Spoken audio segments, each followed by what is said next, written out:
Buenas noches para todos. Bueno, vamos a ver si ahora sí nos funciona.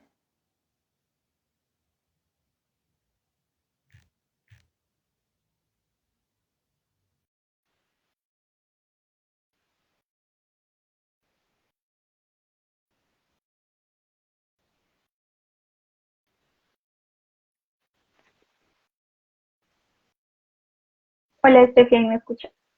Sí, ahí te escucho. ¿Tú me escuchas? Sí, ahí te escucho bien.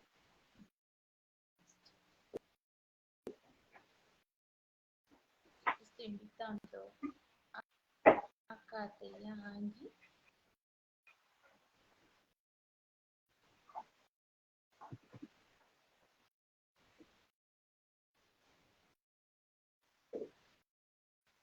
Mm,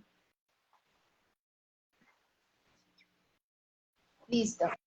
Ahí si me escuchas, ya no escucho como eco y esas cosas ya no. Sí, ya se escucha mejor, ya se te escucha más claro.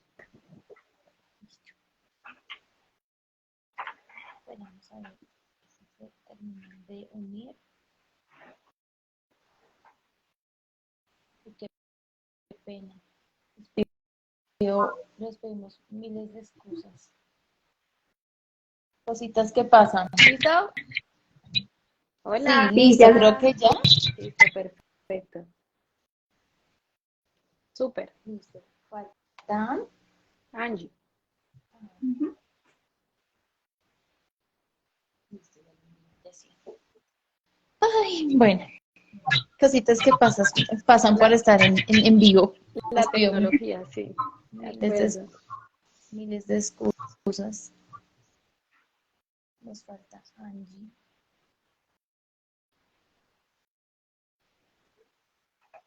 Listo. Ya están diciendo que se escucha bien, se escucha bien. Perfecto. Buenas. Listo. Ya, ahora sí. Bueno, ahora sí, vamos a comenzar. Buenas noches para todos. Bienvenidos a Un Café para Sanar. Esta noche vamos a hablar brevemente sobre lo que es el cáncer, los factores de riesgo del cáncer y los mitos del cáncer. ¿Listo? Entonces, nada, a todas las personas que se están conectando, les queremos dar la bienvenida. Esperamos que ya tengan su cafecito, su té, su bebidita ahí al lado para que podamos hablar un poco, podamos aprender. Y lo que vamos a hacer esta vez es que vamos a poder desarrollarnos nuestro tema ahorita y al finalizar vamos a leer los comentarios y demás cosas que las personas nos quieran comentar o nos quieran compartir también de pronto la experiencia que tienen con mitos, con los factores del riesgo. ¿Listo? Vamos a hacerlo así de forma ordenada. Y para empezar, me gustaría presentar a alguien muy importante para nosotras. Ella es Andrea Jiménez, es psicóloga, también es especialista en psiconcología. Es otra vez súper orgullosa yo, es de la segunda promoción de psicooncólogos del país, así que le damos la bienvenida. Bienvenida, Andrea, gracias por conectarte con nosotras esta noche para aprender un poquito más sobre el cáncer. Gracias a ustedes, Estefi, por la invitación, a la fundación, pues porque este tipo de temas creo que en el país todavía están un poco eh, como iniciando, ¿cierto? Y creo que esto es una oportunidad muy grande para poder abarcar más población, poder reunir gente que también se puede sentir un poquito solita. Y creo que esta es una gran oportunidad. Entonces, muchísimas gracias. No, muchas gracias a ti y me acompañan esta noche Catherine Silva, también psicóloga, especialista en psiconcología, Angie Zapata, también psicóloga, especialista en psiconcología, y quien les habla, Stephanie Pulido, también psicóloga, especialista en psiconcología. Así que para comenzar, hablemos brevemente sobre lo que es el cáncer. ¿Listo? ¿Qué es el Entonces, cáncer? ¿qué es el cáncer? Sí. Listo, entonces vamos a hacer un recorderis de nuestro último café para sanar y vamos a recordar que el cáncer es una enfermedad que se caracteriza por el crecimiento rápido, ¿verdad? De las células anormales. Cuando decimos células anormales, es una célula que está dañada, que empieza a hacer una replicación rápida de ese daño genético que ha tenido, ¿verdad? El cáncer es una enfermedad multifactorial. Esto quiere decir que no es una enfermedad que se da por una sola cosita, sino como lo vamos a hablar el día de hoy, interfieren muchos factores para que la enfermedad se dé. Y otra cosa muy importante en el cáncer es que puede dar en cualquier parte del cuerpo y dependiendo de la parte en la que dé, ¿verdad? Tiene un nombre y una especificación especial, al igual que un tratamiento. Entonces, para mí eso es un recordero chiquito de lo que es el cáncer. ¿Alguien quiere opinar algo más sobre de pronto lo que es el cáncer? Sí, yo quiero agregar algo que es algo, pues es como un aspecto que me parece súper importante tener en cuenta sobre el cáncer, y es que las células cancerígenas tienen la misma información que las demás células del cuerpo, solamente que la usan de manera diferente, ¿sí? Entonces, las células de nuestro cuerpo tienen como unas funciones, ellas respetan el espacio, ellas no se trasladan de un lugar a otro, pero las células cancerígenas, al ser pues una alteración celular, no cumplen esas funciones y hacen todo lo contrario. Entonces ellas no respetan los espacios, se pegan a otras células, se pegan a tejidos, se pegan a órganos, por eso es que vemos que hay metástasis, ellas se corren de un lugar a otro. Entonces también por eso vemos que en un principio, por ejemplo, un tumor primario fue en el seno y luego lo vemos en el pulmón o en el estómago, o, bueno. Entonces estos son otros los aspectos que me parece importante que tengamos en cuenta sobre lo que es el cáncer. No sé si alguna quiera aportar algo. Es importante, y es que Kate dijo que era multifactorial, ¿no? Al ser multifactorial, eso también implica que le puede dar a cualquier persona, ¿no? El cáncer no discrimina edad, género, estrato social, absolutamente nada. Le puede dar a un niño, a un adolescente, a un adulto joven, a un adulto mayor. Entonces, eso también es importante, que le puede dar a cualquier persona, independientemente de sus condiciones. Sí, yo también quisiera como decir algo y importante que todo el mundo debe saber es que las células están en en todas las partes de nuestro cuerpo, ¿sí? Y que el proceso de por sí normal de una célula es que ella crezca, se divida y que cuando está enfermita o está mal Sí, fabricada, sí, sí. Ellas, Dime. como que haya completado su función de célula, también está en ella como ya. Entonces, lo normal ahí es que cuando ya está enferma, vieja o así, ya ellas se mueran, ¿sí? ¿Qué es lo que no pasa con las células anormales que se vuelven cancerosas? ¿Por qué? Porque ellas no se mueren, ellas lo que hacen es seguirse reproduciendo, seguirse replicando. Ajá, exacto. Listo, entonces por este lado ya podemos decir y tener un panorama mucho más claro de lo que es el cáncer, ¿sí? Y ahora vamos a hablar sobre cuáles son esos factores de riesgo, André, de padecer cáncer, de tener la enfermedad del cáncer. ¿Cuáles son esos factores de riesgo? Listo.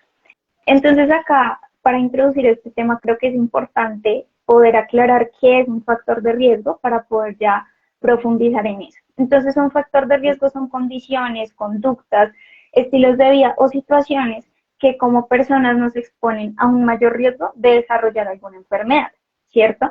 Entonces acá, pues dentro de la búsqueda de todo este tema, encontré varias cosas importantes, y es que hay varios tipos de factores de riesgo.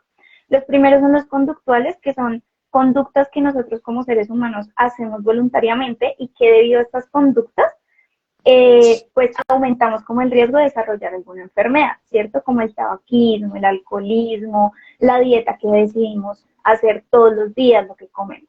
Hay también los factores de riesgo de tipo fisiológico, ¿cierto? Entonces se relacionan con la biología de nosotros, con lo que nacemos, como la presión arterial, la genética con la que venimos, colesterol alto, diabetes, ¿cierto?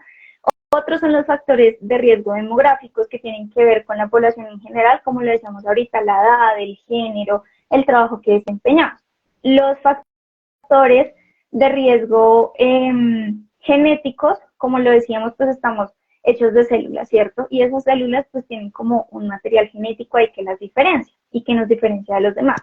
Entonces, hay personas que nacen con alguna alteración en su genética y eso también los predispone a ciertas enfermedades, no solamente al cáncer, sino a muchas otras.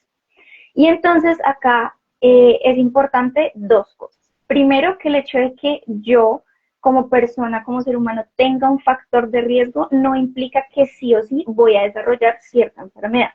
Simplemente es algo que me predispone más a desarrollarla, pero no es algo que sí o sí, si yo tengo ese factor de riesgo, lo voy a desarrollar, pues en este caso el cáncer, ¿listo? Y como lo decía Kate ahorita, pues digamos que con esta enfermedad del cáncer es muy poco posible poder saber por qué dio el cáncer. ¿Sí? Como es multifactorial, no podemos decir el cáncer dio exactamente por eso, ¿cierto? Entonces, algunos de los factores de riesgo que más se mencionan en el cáncer son los siguientes. La exposición a productos químicos. Hoy en día, pues hay muchos productos en la industria que contienen muchos componentes químicos que pueden ser dañinos no solo para nuestra salud, sino para generar esa alteración genética en las células. ¿Alguien va a decir algo? No, ¿No? no señora. Listo. Entonces, la exposición a ciertos productos químicos, como productos químicos de limpieza que son muy, muy fuertes, pueden generar un riesgo a desarrollar cáncer, ¿cierto? Como lo mencioné ahorita, el tabaquismo, el alcoholismo. El tabaquismo está relacionado no solo con el cáncer de pulmón, sino con una infinidad de tipos de cánceres que no necesariamente están relacionados con las vías respiratorias, pero que sí aumentan el riesgo de desarrollar algún tipo de cáncer. El alcoholismo también, la mala alimentación, por ejemplo, el cáncer de estómago está muy asociado cuando la gente no tiene prolongados periodos de ayuno. ¿Por qué? Porque se genera una gastritis. Y al generar una gastritis se puede generar una bacteria, que es la Helicobacter pylori, ¿cierto? Que está relacionada con el cáncer de estómago. Entonces, tener una mala alimentación, una mala dieta, nos aumenta la posibilidad de poder desarrollar ciertos tipos de cáncer. También la obesidad, el sobrepeso, el sedentarismo, también son factores que nos pueden predisponer a desarrollar algún tipo de cáncer. Acá hay algo muy importante y lo mencioné ahorita con las infecciones, pero infecciones o enfermedades como el VIH están relacionadas con el cáncer, pero no precisamente por la enfermedad, sino porque el VIH es una enfermedad que genera inmunodepresión, es decir, que genera que nuestras defensas bajen a un nivel muy, muy bajo y la gente sea más predispuesta a desarrollar ciertas infecciones, a recibir ciertas cosas alternas al VIH que pueden predisponer para desarrollar el cáncer. Exacto. ¿Alguien quiere dar su punto de vista acerca, como para complementar lo que dijo André? Sí, quiero mencionar y hacer un poco énfasis en lo que estaba diciendo antes, justo al final. Si bien hay varias enfermedades infecciosas como virus, como bacterias, que se pueden transmitir, que sí son factores de riesgo para el cáncer. Entonces, por ejemplo, el virus del papiloma humano, ¿sí? Es una de las enfermedades infecciosas que pueden ser precursores, que pueden ser un factor de riesgo finalmente para que se desarrolle el cáncer. Por ejemplo, hablando de del Helicobacter pylori, esta también es una bacteria que se puede transmitir y que puede desencadenar en cáncer.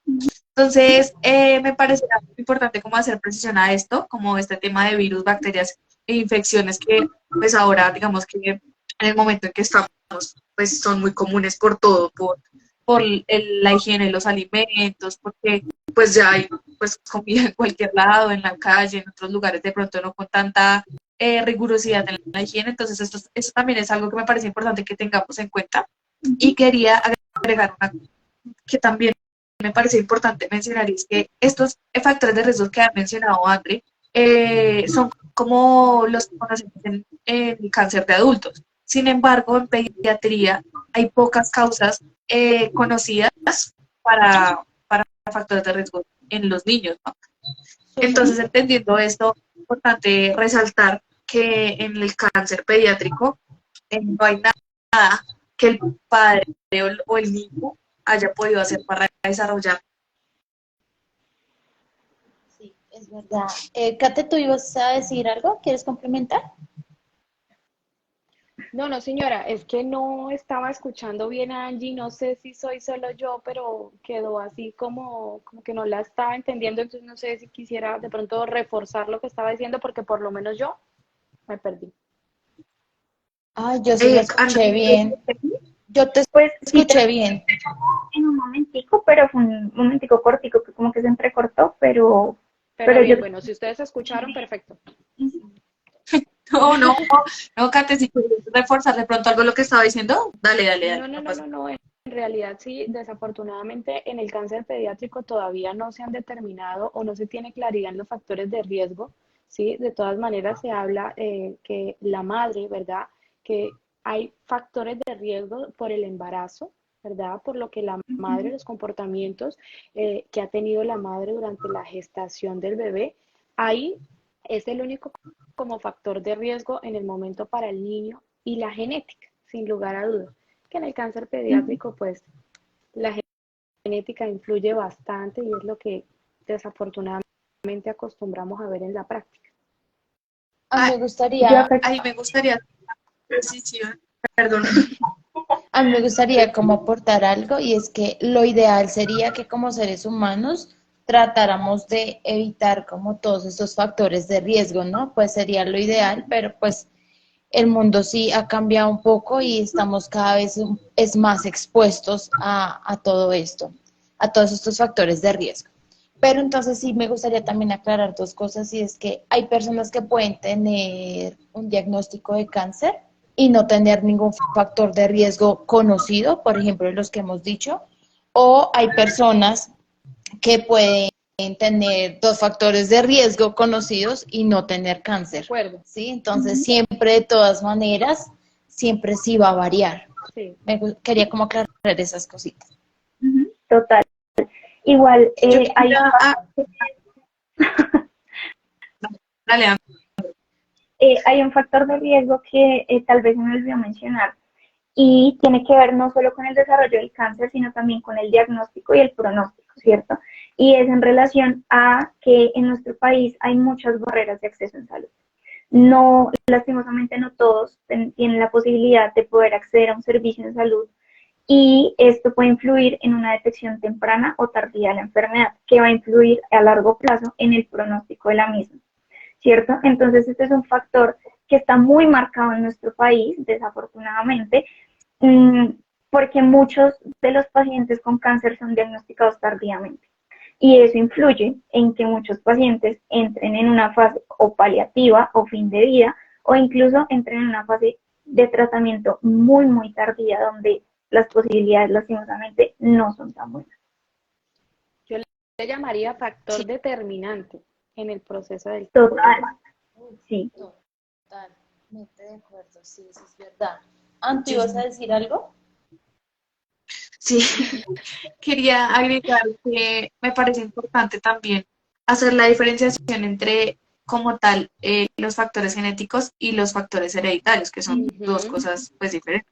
Una cosa es la información con la que venimos cada ser humano, ujú. yo como Daniela, Andrés, Steph y bueno, todos, y otra cosa es la información que mis papás me pudieron haber transmitido, De ¿sí? acuerdo. Entonces me parece importante tener como hacer esa precisión, porque si a veces uno cuando habla genético de uno piensa en los papás, ¿sí? Entonces Sí. es importante porque justo esto es lo que se viene o lo que se engancha tanto en el cáncer en pediatría, porque es muy común que los papás piensen apenas el niño tiene un diagnóstico de cáncer, yo se lo pasé, ¿sí? O sea, pues al ser tan chiquito, obviamente el niño o los niños no están expuestos a la cantidad de factores de riesgo que el adulto se ha expuesto durante toda la vida. Entonces, pues una de de los pensamientos más comunes que hay en los padres Sí. cuando su hijo es diagnosticado con cáncer es ese, ¿no? Yo se lo transmití. Entonces hay dos cosas Ujú. diferentes, es que puede haber una predisposición genética por la información que tiene el niño, Ujú. pero no necesariamente porque la predisposición genética se la haya Sea transmitido el heredada. padre o se la haya heredado. Sea heredada. Exacto. De acuerdo. Quería hacer esa precisión. Bien, buen punto, sí. Ujú. Listo. Entonces, teniendo también en cuenta los factores de riesgo, ¿cierto? Podríamos pasar ahora a hablar sobre los mitos del cáncer. Entonces, a ver, comencemos por los mitos del cáncer, Ana. Y así, Bueno, o sea, perdón, la idea es que podamos hablar, que Ana nos pueda hablar sobre los mitos del cáncer y podamos dar de pronto, si alguno tiene el punto de vista, pues podamos darlo. ¿Listo? sí, hablar en torno a ellos, porque igual son muy interesantes y son muy comunes, ¿sí? Sí, y El además primero, porque muchas veces, no sé si a ustedes les pasó, pero antes de de terminar nuestra especialización, pensábamos, teníamos esos mitos. Entonces, acá es donde de pronto nos va a dar un poco de risa, es por cómo pensábamos antes y lo lindo de que fue crecer y evolucionar y aprender. Entonces, a ver. Ujú. bueno, el primero que creo que es uno muy importante y que de hecho ya lo tocamos dentro de los factores de riesgo. Estoy súper despeinada en ese momento. Bueno, eh, el primero que me parece que ya lo hemos empezado a tocar en los factores de riesgo es el cáncer es contagioso, ¿sí? Eh, aún se escucha esta afirmación, pero entonces vamos a aprender, porque pues está bien no saber, está bien no tener conocimiento, entonces hoy vamos a aprender. Entonces, en cuanto a que el cáncer es contagioso, pues no, el cáncer no es una enfermedad contagiosa, no es una Contagioso. enfermedad que se pueda transmitir de una persona u otra. Existen, como lo veníamos hablando, existen enfermedades infecciosas como virus, bacterias, infecciones como el Helicobacter pylori, como el virus del papiloma humano, que sí se puede transmitir de una persona a otra, que puede desencadenar el cáncer. Entonces se transmite la enfermedad infecciosa, más no el cáncer en sí. Entonces esta es la primera. Me parece bonita aprenderla porque igual también nos da un destello de lo que es el cáncer y pues está bien también tener ciertas creencias respecto a, en este caso, el cáncer. Bueno, Además que ese mito, yo tengo otra. Dice, está hablando Dale. André. Dale, André. además, ese mito genera demasiado estigma en los pacientes con cáncer. Y eso lo hemos hablado un montón en cualquier espacio, en cualquier escenario de práctica de trabajo familiar, genera un montón de estigmas y precisamente mucha gente le cuesta mucho comunicar esta noticia porque todavía no contamos con la información de que el cáncer no es contagioso. Yo no puedo contagiar a alguien de cáncer, nadie me puede contagiar a mí de cáncer, no es una enfermedad de la que me tenga que aislar porque puedo contagiar a alguien más. Y creo que este mito nos permite también desestigmatizar un poquito a esta población y darles como un poquito de luz de que la gente los vea de otra manera. Sí, me haces acordar de un paciente que tuvimos, André y yo en común, ¿te acuerdas? Que el paciente pensaba que por tener relaciones sexuales con su esposa, con su pareja, le iba a transmitir su cáncer, Enfermedad. ¿sí? Su enfermedad. Y era una enfermedad hemato-oncológica, entonces con más veras tenía unas creencias y un punto de vista que tuvimos que acompañar, André y yo, por ejemplo, en ese tiempo al paciente. Me hiciste acordar de eso, André. Sí, me Sí, acuerdo. esto es importante, Ya que estamos finalmente hablando sí. de virus, ¿sí? De como de esos temas infecciosos, por el contrario, los pacientes oncológicos son los que se ven afectados cuando hay virus y bacterias, digámoslo así. O sea, siempre pensamos que son ellos o se piensa que son ellos los que pueden contagiar y en realidad es todo lo contrario. A ellos son los que debemos cuidar porque cualquier virus o cualquier bacteria sí los puede afectar mucho a ellos. Y es algo de lo que poco se habla, ¿verdad? De lo que poco se tiene cuidado en hacer que uno esté en el ambiente oncológico. En el ambiente oncológico uno sabe que tiene ciertas medidas de precaución y de seguridad con el paciente, pero los padres y los familiares y los demás no lo tienen en cuenta. Eso me parece también que es súper importante de empezar a reforzar, que ellos son pacientes con un sistema inmune bajo que requiere de muchos cuidados. Exacto. Ujú. De acuerdo, Sí, de acuerdo. importante. Listo, ¿cuál Sí. es el otro? Bueno, vamos a decir el otro. El otro es la quimioterapia mata lo bueno y lo malo. Esta también también es importante.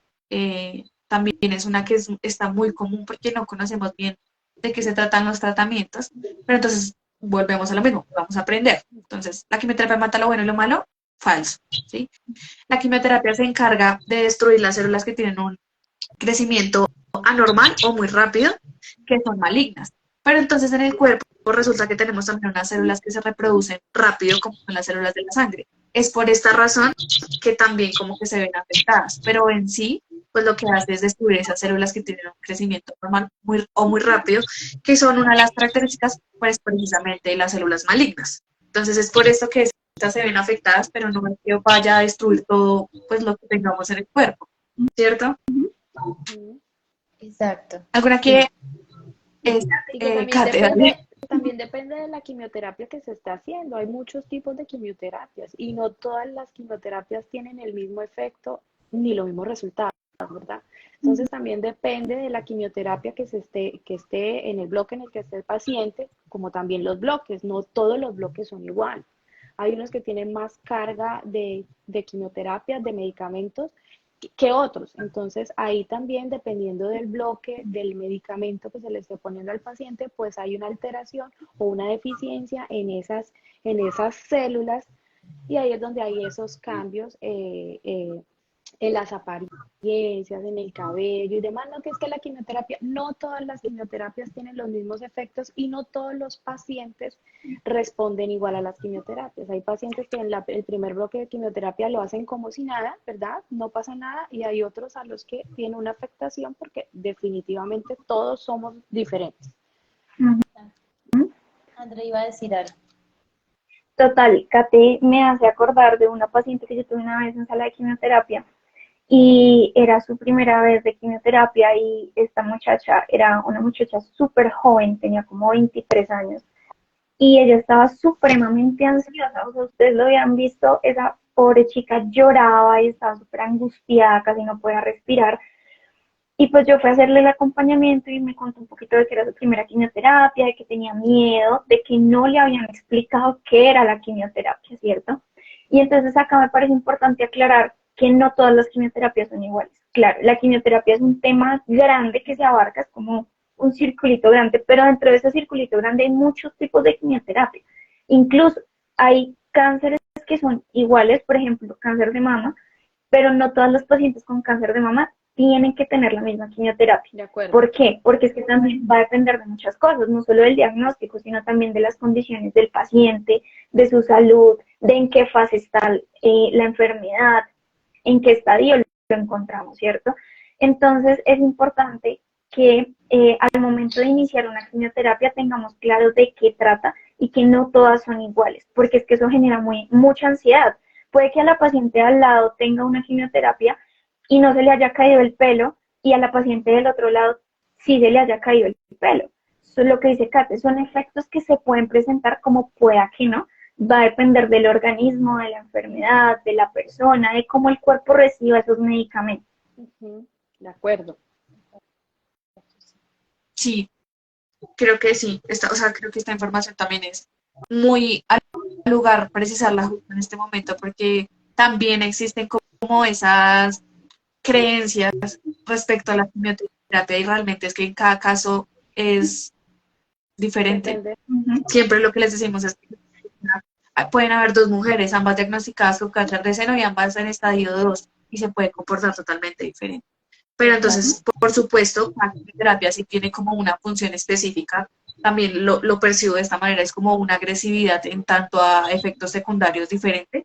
Entonces, ahí sí va a depender, pues como todas han dicho, de lo que sea cada persona y del tratamiento que le corresponde. Del ¿Listo? tratamiento, del ciclo en el que esté, de la alimentación que tenga Listo. durante el tratamiento. Es que influyen muchas cosas en que la quimioterapia no tenga tantos efectos secundarios. Un paciente que se alimenta en teoría bien durante una quimioterapia no tiene la misma respuesta a un paciente que no se está alimentando por el mismo efecto de la quimioterapia. Entonces, la quimioterapia es un tema muy chévere, muy interesante. Deberíamos darle la oportunidad a solo temas de las quimioterapias y de todos estos efectos Bien. psicológicos y psicosociales que se ven a raíz de las quimioterapias. para otro like. Bien, anotado, Sí, ya mismo. anotado. Y de los medicamentos, porque a la gente le dicen un etopósido o X y no, es que el etopósido tal cosa. No todos. Mira que yo tengo muchos pacientes en los que tienen determinadas quimioterapias y los comportamientos son totalmente diferentes. Entonces, sí va en el organismo, en la actitud que se ponga muchas veces. Sabemos que eso es así. Entonces, es un tema muy chévere, muy interesante. Sí. Exacto, sí. Bueno, Listo. vamos a la tercera. ¿Qué otro mito? Tener cáncer es una sentencia de muerte. Esta, en lo personal, me alegra mucho hablar acerca de ella, porque, pues como población, todos estamos pues, en riesgo en algún momento de nuestra vida de desarrollar cáncer, o sea que realmente para mí es una buena noticia, yo sé que para ustedes también. Pero entonces, para aprender sobre esto es importante tener en cuenta que la tasa de mortalidad en Colombia es cercana a 84 por cada 100.000 habitantes. Y en 2022 se ubicó como la octava causa de muerte luego de los accidentes de tránsito. Entonces creo que esta cifra y esta tasa nos da un poco, nos amplía un poco la perspectiva respecto a respecto a esa premisa que tenemos de que el cáncer es una sentencia de muerte. Ya la tecnología, las cosas han avanzado, la medicina ha avanzado al punto que esto no sea una sentencia de muerte. No podemos negar pues que finalmente sí hay muchas personas que fallecen a causa de cáncer, pero no es una sentencia de muerte. Entonces ahora la mortalidad está asociada, por ejemplo, lo que hablaba Andrea, a barreras de acceso en el servicio de salud, a un diagnóstico tardío, a una recidiva, o por ejemplo también a un abandono de tratamiento, o abandono definitivo o incluso parcial, ¿no? Como que se toman un tiempo para decidir si siguen o no, y como que interrumpen ese tratamiento, pues puede tener, digamos que puede aumentar la probabilidad de que finalmente los tratamientos no funcionen. Entonces, pues en definitiva no es una sentencia de muerte. Y en lo personal me parece una muy buena noticia. Sí, sin duda. ¿Alguien Total, quiere además, aclarar ese mito? Yo pienso que ese mito parte mucho de la desinformación, ¿no? En algún momento de la vida, de mi vida, yo también llegué a pensar y a asociar al cáncer con la muerte, sin lugar a dudas. Pero puedo hablar desde mi punto de vista, no tenía conocimiento del cáncer, nunca lo había estudiado, nunca lo había leído, entonces al tener la educación o la psicoeducación en su momento, porque yo aprendí del cáncer en primer lugar por una experiencia familiar, puede uno ir entendiendo que el cáncer no es el significado de muerte, que hay hoy en día muchísimas oportunidades de poder continuar con la vida, aún con un tratamiento médico y demás, y que se sale del cáncer. ujú, Me parece súper lindo lo que Kate dice, porque, por ejemplo, obviamente ella lo habla desde su experiencia y como ella dice, como no es igual a cáncer, no es igual a muerte, ¿sí? Pero, por ejemplo, en mi vida personal, muchas personas que siempre de mi familia, ¿sí? Que ha estado conmigo, que han tenido cáncer, ellas sí han fallecido, pero por más de que han fallecido a causa del cáncer, yo soy consciente que definitivamente, de verdad, el cáncer, por ejemplo, no es igual a muerte. yo ahí quiero como decir una cosa, y es que yo creo que ese mito, digamos que lo traemos como arraigado a nosotros, como desde hace muchísimos años, especialmente porque el cáncer pues no viene de ahorita, el cáncer viene de hace mucho tiempo y pues anteriormente no solía informarse a los pacientes que tenían cáncer, sino pues ya cuando el paciente fallecía era pues que se decía que el paciente tenía cáncer, ¿cierto? Entonces creo que desde hace muchos años venimos creciendo y nos venimos formando con esa idea de que el cáncer es igual a muerte. Sin embargo, pues hoy en día hay un porcentaje bastante significativo de la sobrevivencia al cáncer. Hay mucha gente que sobrevive al cáncer, incluso se han sabido de personas que con cáncer viven muchos años, ¿sí? No necesariamente entrando en una fase de remisión, sino que también con el diagnóstico activo viven muchos años, viven mucho tiempo. Entonces creo que este mito es una oportunidad para como sociedad empezar a transformar y resignificar un poquito esta enfermedad. Me parece, me parece muy valioso esto y me parece que sé que las cuatro estamos, que estamos de acuerdo con lo que voy a decir y es que no porque no sea una sentencia de muerte, estamos desconociendo que sea una enfermedad muy compleja, ¿no? O sea, no porque para nosotras sea una buena noticia que no sea una sentencia de muerte, no quiere decir que, bueno, pues no nos morimos. No, o sea, realmente el cáncer tiene una complejidad en todas las esferas del ser humano, en lo físico, en lo emocional, en lo psicológico, en lo espiritual, que realmente yo siento que es como a un ser humano lo deja como desbaratado, o sea, como una figuita, uno como ser humano está formado como con unas fichitas como de Lego y llega el cáncer y ¡pum! Todo se destruye. Entonces, con esto, pues quiero precisar es que sí, o sea, no es una sentencia de muerte, pero tampoco es que estemos desconociendo su complejidad eh, No, lo grueso que es pues tener el cáncer, ¿no? sí, no, totalmente. Y con Creo esto, que estamos todos de acuerdo. Todos sabemos que los sí, pacientes oncológicos son unas personas supremamente valientes, resilientes y como dices tú con respecto a las fichitas, cuando el diagnóstico llega, ahí hay un desajuste total de todas esas fichas, pero poco a poco, a medida que va pasando el tiempo, uno vuelve a reconstruir. Y mira que ujú, muchas veces en esa reconstrucción el resultado es impresionante. Es, es un volver a empezar, un agradecer y un reconstruir mucho mejor.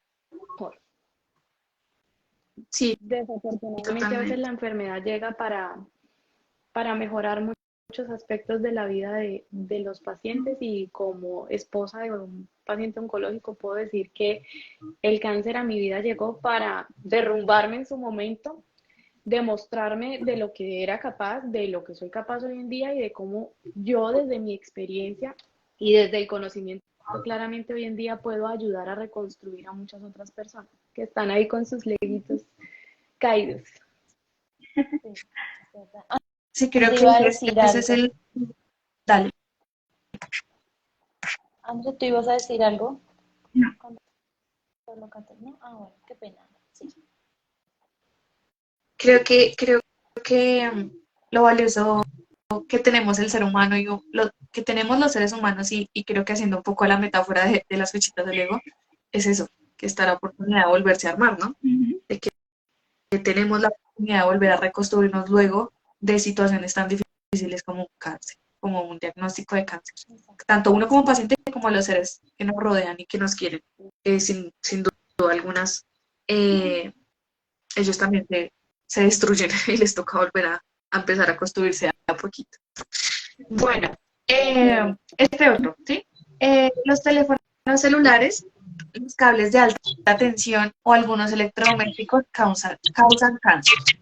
Tengo que reconocer que yo lo pensaba y que solamente estudiándolo fue que, pues como que dije como, ok, pues yo estaba errada en eso, pues qué lindo es poder tener seguridad y tranquilidad en muchas cosas, ¿no? Entonces, la verdad es que no. Eh, no es así, esta afirmación, digamos que pues, realmente es falsa, porque el cáncer se produce por mutaciones genéticas y el tipo de frecuencia, el tipo de energía de baja frecuencia como de estos tipos, no generan alteraciones o mutaciones de los genes. Entonces, no los afecta. Creo que también es uno de los mitos que también son muy comunes, ¿no? Puedo mencionarlo por mí, por ejemplo, eh, los microondas, este Es tipo de así, cosas es así. así, es así. Yo también lo pensaba y Como eso me hace recordar un poco la clase con el doctor. El doctor Rafael, Sí, con el que le mandamos un doctor. abrazo. Sí, Todas sí, hagamos sí. así. Y le mandamos este Sí, live, sí. sí. Y recuerdo cómo hacía que si corríamos todos al lado, dándonos la explicación, que algún día sería genial poderlo invitar para que pueda él explicar Qué maravilla. sobre esto y que es un pensamiento muy común. Yo también lo pensaba, yo no calentaba nada en un microondas porque creía que eso daba cáncer. Entonces, mira, que si mucha Ujú. gente lo piensa y qué rico poderlo decir con seguridad, no calentar la comida en el microondas no da cáncer. Y mira que dentro de los factores de riesgo que tú buscas en cualquier parte, ninguno está en los aparatos electrónicos, ni en microondas, no hay ningún factor de riesgo con eso. Incluso creo que el uso de estos aparatos y todo esto tiene incluso más riesgos nada relacionados con nada que ver con el cáncer que con el cáncer.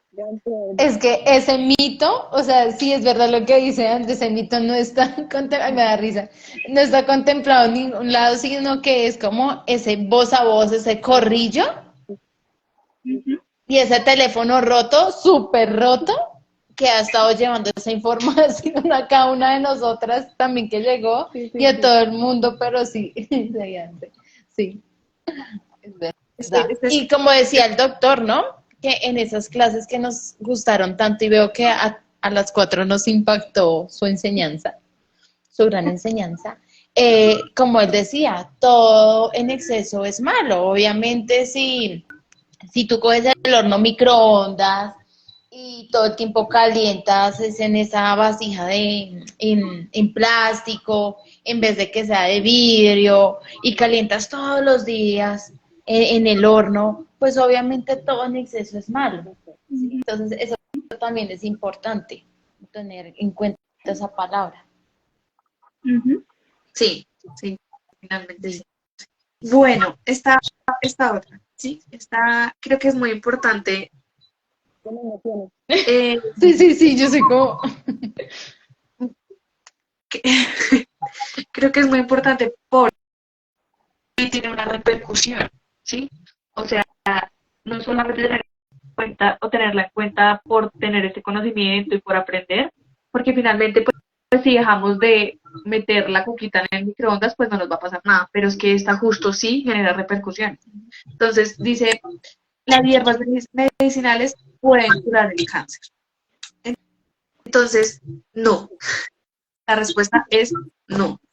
Hay algunos tratamientos complementarios como hierbas medicinales que pueden ayudar a controlar síntomas o efectos secundarios al cáncer, ¿sí? Al tratamiento del cáncer, pero no hay ninguna, exacto, o ayuda, pero no hay ninguna que sea para curar el cáncer como tal o como un tratamiento. Entonces, acá es cuando digo ojo, porque ya sabemos que no ayudan, pero por el contrario sí pueden interferir en los tratamientos como en la quimioterapia, bueno, en los diferentes tratamientos que tenga cada paciente. Entonces, acá es cuando digo, bueno, si no la tomamos, bueno, no pasa nada, pero es que acá no es que no pase nada, es que al contrario, nos puede perjudicar, nos puede cambiar el rumbo incluso de los tratamientos. Entonces, acá es muy importante que si una persona escucha que tal cosa es buena para tal cosa en el cáncer, pues antes de ir a tomársela o untársela o bueno, cualquiera de los usos que existan, antes de hacerlo, pues le pregunta a su médico tratante, ¿sí? Porque yo sé que todos lo hacemos con amor, tanto las personas que lo transmitimos y decimos como, ya te doy la palabra, tanto las personas que lo transmitimos como decirle a la otra persona, como yo sé que lo decimos con amor, como, ay, vea que yo he escuchado que es que tal cosita es lo más de buena. Yo lo estoy transmitiendo con amor y desde lo que yo creo que de verdad funciona, ¿no? Pero pues no, nosotros científicamente sabemos que no tiene un fin curativo, por decirlo así. Y pues uno que lo recibe, pues ser muy responsable porque ya sabemos que nos puede afectar. Entonces, ahora sí, André. Yo quiero destacar una palabra en específica que tú mencionaste y es el complementario, ¿cierto? El complementario es adicional al tratamiento médico tradicional, ¿cierto? No es que se reemplace la quimioterapia, la radioterapia, la inmunoterapia, cualquier tipo de terapia para el cáncer, sino que se puede complementar. Y acá lo importante es, como le decía Angie, cualquier cosa complementaria que vayamos a usar antes hay que consultarla con el médico tratante. ¿Por qué? Por ejemplo, cuando yo pues estaba estudiando ya el último semestre de la especialización, que ustedes ya se me habían ido, ya se habían grabado, la profe Juanita, que yo creo que ustedes la recuerdan, que también le mandamos un abrazo muy grande, nos mencionó como hay ciertos tips que pueden funcionar para manejar los efectos secundarios. Sin embargo, uno de los tips que nos mencionó tenía un efecto que disminuía el ingreso de un medicamento de la quimioterapia. Entonces, por eso es súper importante cualquier método o cualquier medicamento, cualquier tratamiento complementario que se vaya a implementar durante todo este proceso, es importante primero preguntarlo con el médico tratante. Porque pues al fin y al cabo ellos son los que saben, ¿cierto? Nosotros, claro, nos podemos informar, pero el hecho de informarnos no quiere decir que estemos bien informados. A veces podemos estar informados, pero mal informados. Entonces es importante siempre consultarlo con los que saben. Siempre. Sí, creo que eso hace parte, creo no. Cuando tomamos este tipo de decisiones como pacientes, es importante porque eso hace parte de tener una buena adherencia al tratamiento, ¿no? Y todo, de verdad, todo se lo debemos informar al médico tratante para tener buena adherencia, ¿sí? Y porque lo que dice Andrés es verdad, o sea, es que no... O sea, a veces no lo creemos, pero hasta el Pediasure, ¿sí? Iba a contar una anécdota ¿Sí? de eso justamente. Bueno, Sí. yo hago así como una paréntesis chiquito y tú nos cuentas. Pero hasta el Pediasure, por ejemplo, en unas fundaciones donde yo tuve la oportunidad de trabajar, siempre se tenía también mucho cuidado con esto porque hay complementos, por ejemplo, de este tipo de alimentación que no tiene, o sea, no puede tener una relación, con ciertos medicamentos. Entonces, por eso uno siempre también tiene que, eh, por ejemplo, lo que hacíamos era como, mira, muéstrame la fórmula médica donde dice que el oncólogo le está pidiendo al chiqui este tipo de alimentación complementaria. Y cuando nos lo mostraban, con mucho gusto, ahí sí te doy tu alimentación complementaria. De resto, no, porque muchas veces no creen, pero de verdad puede causar serios problemas. Muchísimos ¿Qué nos problemas. ibas a decir, Kate? No, les iba a contar que algo tan básico como el Pediasure, yo tuve una paciente que inició su primer bloque de quimioterapia. Claramente hay una disminución en las conductas alimentarias, pues por el tema de la quimioterapia, estos efectos secundarios, y su mamá sin permiso fue y le compró un Pediasure. No, que porque eso la alimentaba, que porque eso, no se alcanzan a imaginar la respuesta alérgica que hizo ella, la niña, porque he visto muchos otros niños tomar Pediasure, aunque los lácteos se suspenden cuando hay determinada quimioterapia en función, pues, digamos, a determinadas quimioterapias no permiten los lácteos.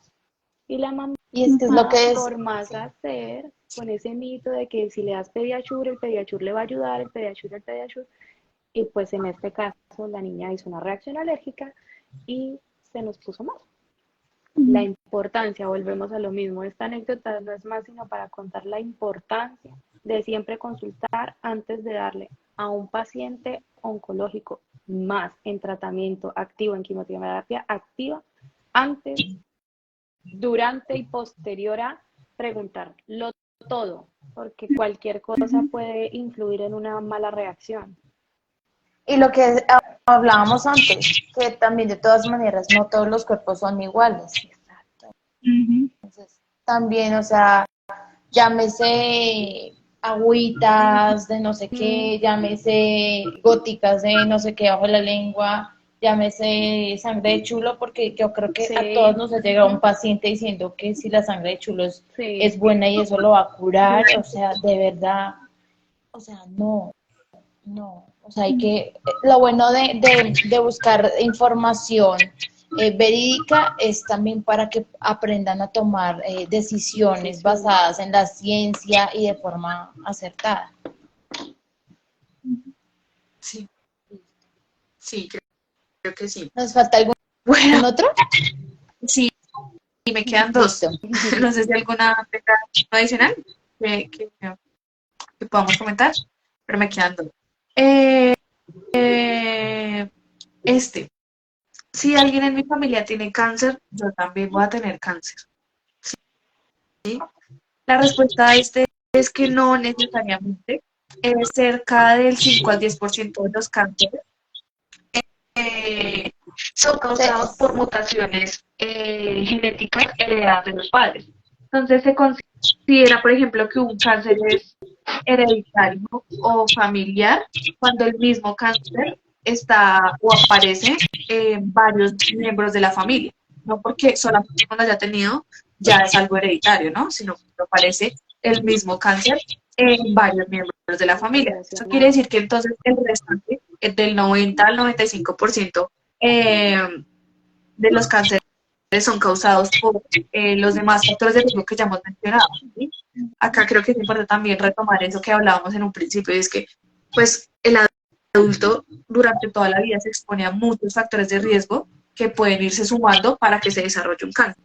Entonces es por eso que en los adultos, pues más allá de pronto de lo hereditario, hay muchos otros aspectos, conductas o acciones o factores que influyen en que aparezca. ¿Sí? Entonces esta también es importante tenerla en cuenta. Me parece que es también es muy común, me parece que incluso uno debe tenerlo en cuenta.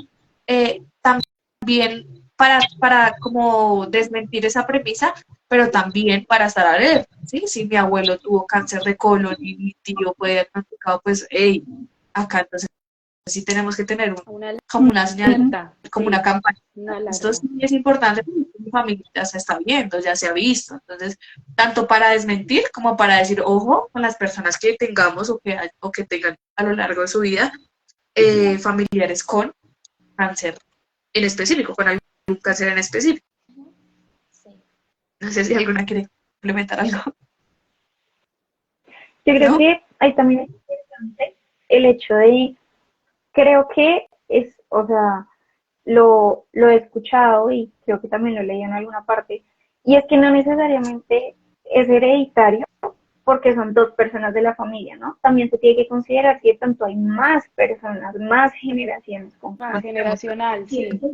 Exacto, porque digamos que si una mamá y una hija son diagnosticadas con el mismo cáncer, claro, se puede entrar a mirar como la genética, lo hereditario, todo eso, si tiene algo que ver, pero también puede ser como mera casualidad, ¿no? No necesariamente tiene que ser hereditario el cáncer, lo que hablábamos, ¿no?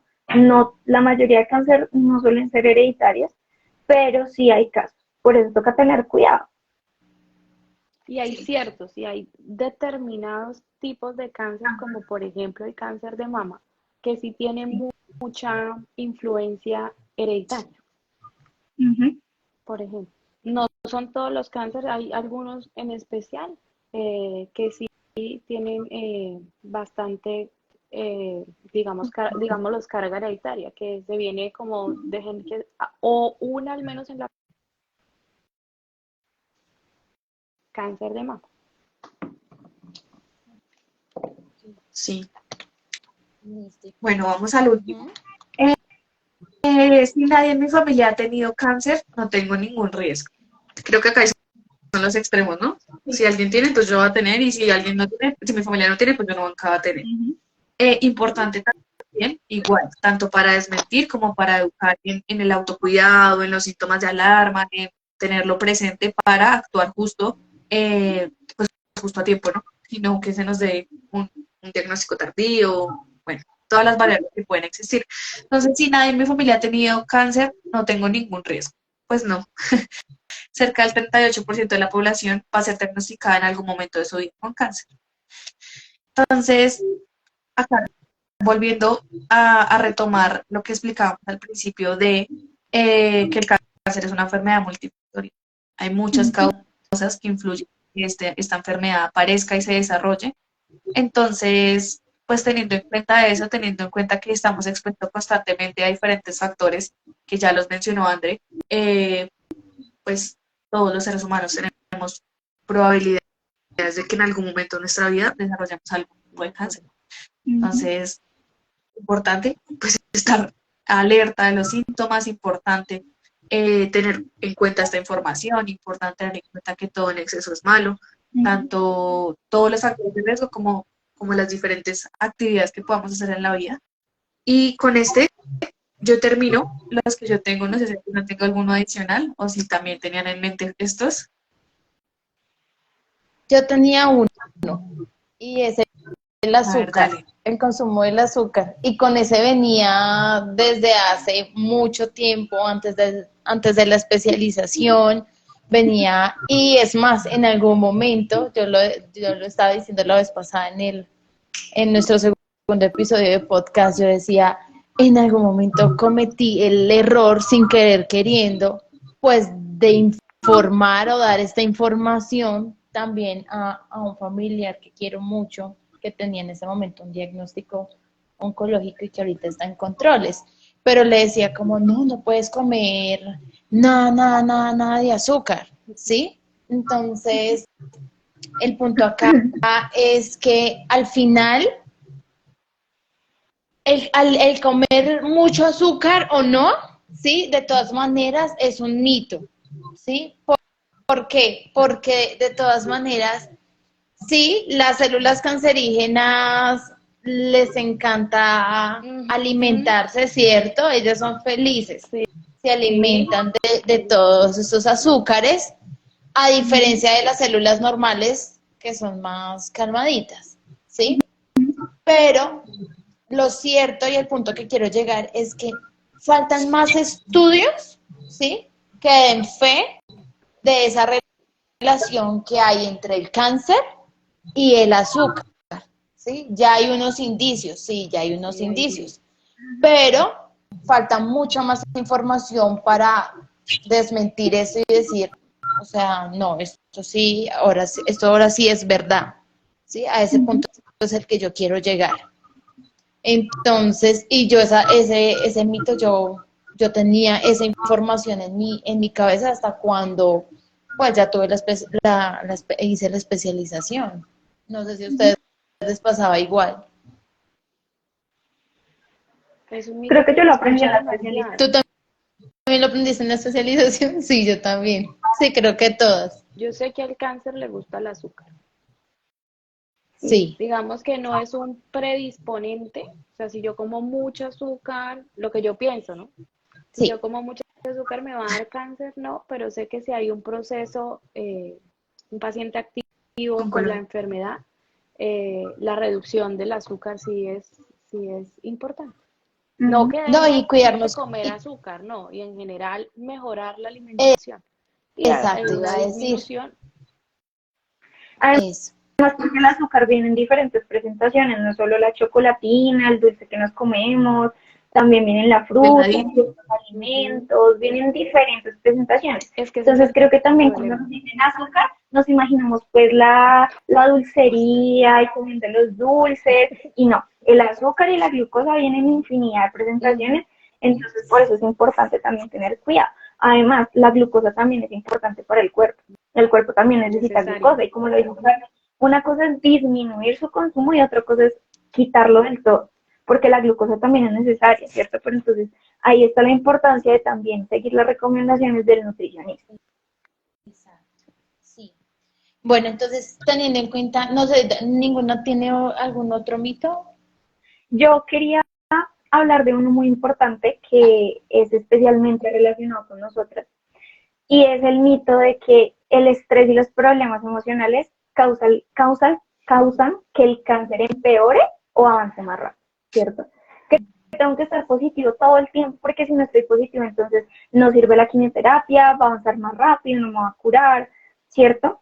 Entonces creo que este mito es bastante importante de tocarlo, porque entonces eso que genera que en nuestros pacientes haya una represión emocional, ¿cierto? Y que se empiece a creer una bola de nieve que tarde o temprano se va a estrellar con algo y se va a desparramar y van a salir todas esas emociones, ¿cierto? Creo que ya lo han mencionado un montón de especialistas, de personas, incluso lo hemos escuchado cuando algún paciente está hospitalizado, y es el hecho de que estar mal también está bien y también se permite. Eso no implica que el cáncer vaya a avanzar más rápido, que se vaya a empeorar, o que si estoy positivo todo el tiempo me va a curar, no. Simplemente son cambios con los que viene el cáncer, ¿cierto? Y que tenemos que aprender a regularlos, claro que sí, tenemos que aprender a manejarlos, pero no a suprimir, ni a reprimirlos, ni demostrarlos. Sí, ese ese mito, sí, es verdad, y lo mismo que, lo mismo cuando dicen que, pues que hay emociones que generan también este tipo de enfermedades como el cáncer, ¿no? Ujú. Pero volvemos a lo mismo, se necesita mucha más investigación para poder nosotros de verdad decir si sí o si no, para ser conscientes de lo que estamos viviendo. Y eso es verdad, muchos pacientes no tienen una buena, eh, no sé, les cuesta mucho a veces como regularse emocionalmente también porque tampoco no se dan el permiso de sentir. Creo que acá las cuatro tenemos un pensamiento muy lindo y es que nos gusta ver y hacer que nuestros pacientes se den el permiso de sentir. Creo que es como una misión también que tenemos súper linda porque venimos independientemente de la formación, ahorita de la especialización, hay algunas que podemos venir con otro tipo de mentalidad o de profesionales, de profesores que uno tuvo que le enseñaban cierto tipo de cosas como el paciente no debe sentir o al paciente no se le puede abrazar si llora y todo esto. Entonces, todo eso está volviendo, como decía André, como una bolita de nieve y nosotros nos hemos dado cuenta de la gran diferencia que De hay acuerdo. cuando te permites sentir y lo que hablábamos la vez pasada, o sea, es que las emociones en el paciente son como una montaña rusa. Unos días Total. vas a estar bien, otros días el paciente no va a estar tan bien, otros días se va a sentir muy mal, ¿sí? Pero como les decimos, bueno, te sentiste mal, te levantas, te limpias las rodillas y sigues, ¿cierto? O si por el contrario te vas a levantar y te cuesta un montón levantarte para seguir adelante, pero levantas la mano y pides ayuda De también acuerdo. a tiempo, ¿cierto? Y es muy común porque las emociones, a la gente le cuesta entender las emociones. En el paciente oncológico, por ejemplo, a mí me interconsultan mucho, no, es que el paciente está con el estado del ánimo bajo y uno entra a darle respuesta a la interconsulta y se puede dar cuenta que el paciente se siente triste, que es completamente permitido, Esperado. esperado, que el paciente la noche no la durmió bien, que no tiene la misma actitud de todos los días y que no siempre el paciente tiene que estar en actitud positiva, porque también hay interferencias, ¿sí? Hay una influencia de los medicamentos, de la toxicidad de los medicamentos, ¿verdad? Entonces, esas interconsultas a nosotros como especialistas en psicooncología, y es de lo que me he encargado, por ejemplo, en el lugar donde trabajo, y es de enseñarles que los pacientes tienen derecho a sentirse bien y que yo los voy a acompañar cuando no se sientan bien, cuando estén tristes, tienen permitido llorar, tienen permitido un día no quererse levantar. Y al otro día volvemos a gestionar la emoción, brindar las herramientas necesarias para poder transitar, para poder gestionar y para el otro día podernos volver a levantar. Porque es lo que yo les digo, está bien sentirse triste un día por la situación, por la emoción, por el medicamento, por todo lo que está pasando, está completamente permitido, pero ya 2 días, 3 días y todo el bloque llorando, hay algo más que tenemos que mirar, hay algo más que debemos explorar y al que le debemos dar solución, porque si no, ahí estamos hablando de otra cosa, de un trastorno, de una enfermedad ya de salud mental, que, se, que puede esperar también en el proceso oncológico, pero que no es la idea. Ahí es nuestro trabajo indispensable a acompañar también la emoción, esa emoción triste, esa Sí. emoción que no se adapta, digamos, a la normalidad porque el paciente oncológico no está en un proceso normal de vida. Sí, es verdad. Bueno, entonces como para ir cerrando ya, ¿sí? Por el tiempo, voy a leer como los comentarios que aparecen acá. Damián Yatara nos decía, la comida es una necesidad vital porque comer bien ayuda a prevenir, tratar y curar las enfermedades. Ujú. De acuerdo, completamente de acuerdo.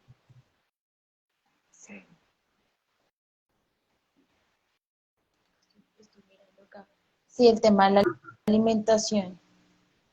La alimentación es un tema muy importante, antes, durante y después de un tratamiento oncológico, y yo pienso que no solo en un tratamiento oncológico, la alimentación influye siempre para cualquier otra cosa, Ujú. para los estados de ánimo, si comemos bien, si no comemos bien.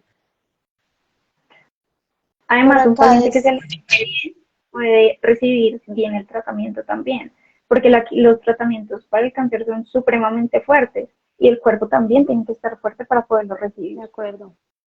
sí, de acuerdo. Por acá decía Tata Gómez M raya al piso, aplica también para la radio, pero no sé de qué tema estábamos hablando en ese momento. Eh, estábamos hablando del mito, ¿De de lo cuál? de la quimioterapia, más lo bueno y lo malo. Sí, aplica Ah, también ¿Te para la acuerdas? radio. No todos los pacientes tienen la misma respuesta ante las radios. Por lo menos hay pacientes que en Acá yo creo que radioterapia es no sienten importante hacer nada. énfasis en que, bueno, la radioterapia es un tipo de tratamiento, ya se me fue la palabra, tipo de tratamiento, que usa ondas sí, ondas como de alta frecuencia, que están pues, en un principio dirigidas a destruir las células cancerígenas, como la quimioterapia, ¿sí? Pero igual, un tratamiento que es bastante más que invasivo de entrada al cuerpo, es que es bastante agresivo para el cuerpo. Ujú. Entonces, de seguro también lleva muchas cosas alrededor. O sea, por supuesto, está direccionada a que vaya a destruir esas células malignas, Punto.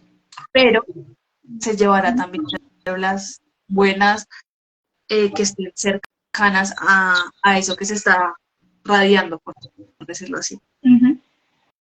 Y todos los pacientes tienen una respuesta diferente a la radioterapia también. O sea, sí hay una influencia bastante alta en los comportamientos de las personas. El cansancio es de lo más, o sea, de las cosas que uno escucha en los pacientes que son irradiados. Se sienten muy cansados, demasiado cansados. Sí. Es cierto. Bueno, por acá dice la Pulida Estudio. Yo crecí pensando que el cáncer significaba muerte porque los avances de la ciencia no eran tan avanzados como hoy en día. Por esa razón creo que en la actualidad no es sinónimo de muerte. Y acá también Damián Yatara decía, soy sobreviviente de cáncer en estadio avanzado. Tenemos un testimonio. Ujú. Sí. Acá nos preguntaban cómo Nelcy, desde el piso Bastidas, dice, ¿cómo debe ser mi trato con un familiar con cáncer? Qué linda pregunta. Como con un familiar. Una pregunta que se hacen muchos, Sí. ¿no? ¿Qué puedes Nadie nos contestarle, Sandre? Tú que eres la invitada, ¿qué puedes contestarle? Yo creo que lo más importante es, obviamente, reconocer que hay una condición nueva dentro de la familia que involucra cambios a nivel individual, familiar, personal, en todos los aspectos. Mm, pero como lo hemos hablado, el poder mantener en lo posible cierta normalidad es importante. Es decir, mantener ciertos roles en la familia, mantener las responsabilidades. Muchas veces, también por desconocimiento, lo que hacemos es sobreproteger al paciente, ¿verdad? Quitarle ciertas tareas, quitarle ciertas responsabilidades, no hagas esto, no hagas lo otro, porque tienes esto y porque tienes aquello. Mm, pero siempre es importante también tener en cuenta lo que quiere el paciente.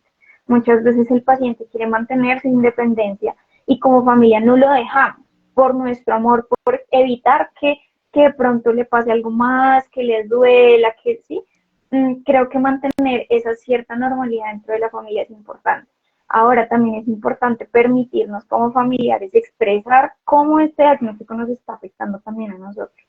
Claro, el paciente es el que tiene el diagnóstico, pero como familia también involucra muchos cambios a nivel emocional y en muchos aspectos también, que también deben ser manifestados y también deben ser trabajados y tenidos en cuenta. Tener en cuenta las necesidades de todos los que están alrededor del paciente.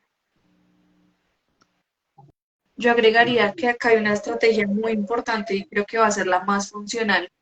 Y creo que en medio de todo es la más sencilla de ejecutar en el sentido de que no necesita una técnica especializada, pero es sencilla por ese lado, pero es difícil porque no todos nos comunicamos, no a todas las personas nos es fácil decirle a nuestros seres queridos cómo nos sentimos. Entonces creo que una estrategia acá para cómo se deben tratar tanto paciente diagnosticado como la familia, porque también están afectados, es la comunicación. Van a haber momentos en que el paciente diga como, yo puedo lavar la loza, tranquilo.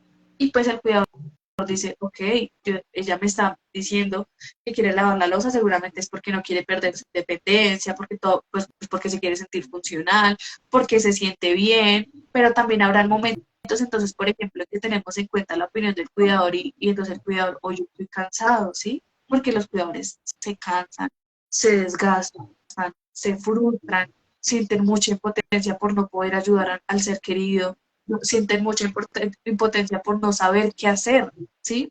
Entonces, yo creo que acá la estrategia para poder articular tanto las necesidades como del paciente como las necesidades de su familia y de sus cuidadores es poder comunicarse, ¿sí?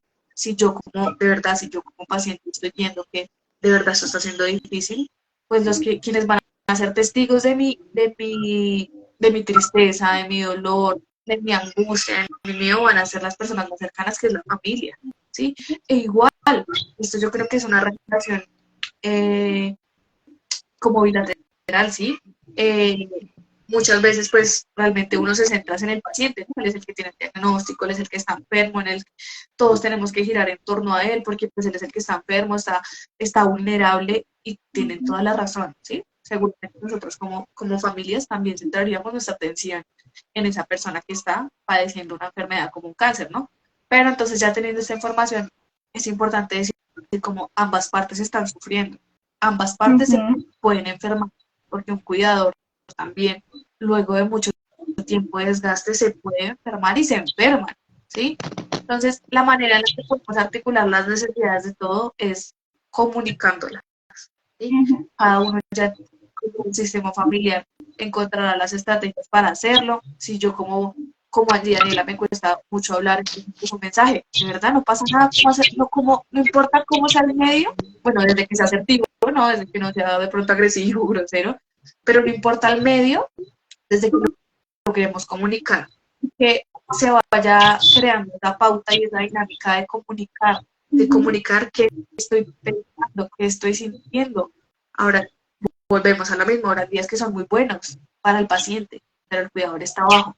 Habrán días en que el cuidador está abajo, podemos con todo, pero el paciente no lo está. Entonces, es más funcional en tanto a esta pregunta de cómo trato a mi familiar con cáncer, pues creo que aparte de lo que decía André, es como poderles dar esta estrategia para cómo saber tratarse a ustedes como familia diagnosticada con cáncer.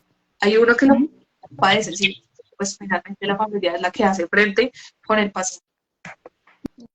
Gracias. Yo hablaría un poco también del saber acompañar y de ese lenguaje también no verbal, ¿no? El saber acompañar, el saber escuchar, y cuando digo el saber escuchar no digo solamente lo que se dice, lo que se lee, lo que se ve, lo que se demuestra. Y en los pacientes para poderlos acompañar y poderlos tratar hay que aprenderlos a leer, aprenderlos a identificar cuando es un día bueno, cómo lo puedo acompañar en ese día que no está tan bueno, ¿verdad? Y cómo desde la comunicación, no precisamente verbal, se pueden identificar muchas cosas para poder acompañar. Bueno, por acá también ya Tara nos decía, creo que fue en el tema del azúcar. En mi caso, yo lo dejé estando en mi tratamiento. Cuando nos hacen la tomografía, el medio de contraste es glucosa y es un marcador. Es un marcador, claro, como el PET. En el PET también el marcador es glucosa. Entonces, ese vaso de glucosa que le dan antes de entrar al PET y ahí hace reacción. Y volvemos al tema, pues, que todo en exceso es malo, y el tema de cuidarnos en la alimentación, ¿no? Y pues Andrucha.l dice, muy buena conferencia, las felicito a todas. No tenemos más comentarios, entonces podemos dar por terminado nuestro café para sanar de ya, Súper. para finalizar este mes. Entonces, nada, les agradecemos mucho por conectarse, las personas que se conectaron, a cada una de mis colegas también. Un beso, un abrazo, gracias por conectarse y los esperamos en un próximo café para sanar y los abrazamos desde aquí. Gracias Chao. a todos. Chao, Gracias. chao.